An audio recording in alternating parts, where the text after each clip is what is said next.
Good morning. Welcome again to Morning Devotions, and thank you again so much for our time together. It's a beautiful Monday morning. God is going to bless the work of your hands this week. It is going to be a great week for you. I want to talk to you today about a little bit of a different subject. I want you to come back with me to the book of Ezra, and I want you to look at the idea of, quote, when governments change. Let me say that again. When governments change.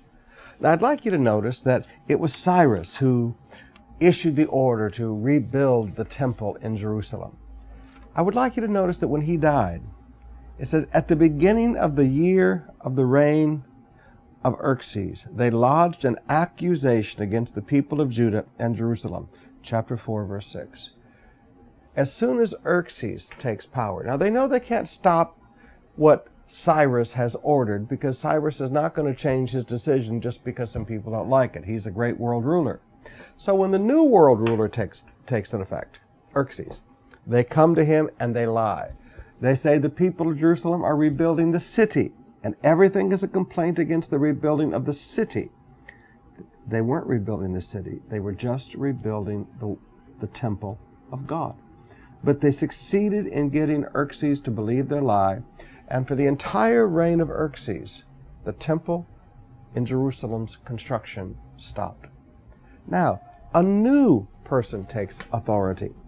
In chapter 5, now Haggai the prophet and Zechariah the prophet, a descendant of Edo, prophesied to the Jews in Judah and Jerusalem in the name of the God of Israel, who was over them. Then Zerubbabel, son of Shealtiel, and Joshua, son of Jehozadak, set to work to rebuild the house of God in Jerusalem, and all the prophets were with them, helping them. Now, why did they start again? Well, Xerxes was no longer in power. Xerxes had died, and now King Darius was in power. And they sent a letter to King Darius and said, listen, King, we're just rebuilding the temple just like Cyrus told us to. We're doing everything right. Now, the thing I want you to notice here is when governments change, wise people have learned you're not going to change a world ruler's opinion because you don't like something. You have to take that initiative when governments change. The enemies of Israel used it when Xerxes took power. Haggai the prophet and the others used the same principle when King Darius took power.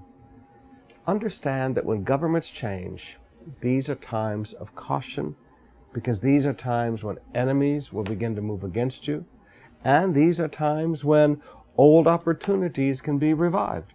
You have to learn to make the most of the opportunities of changing governments.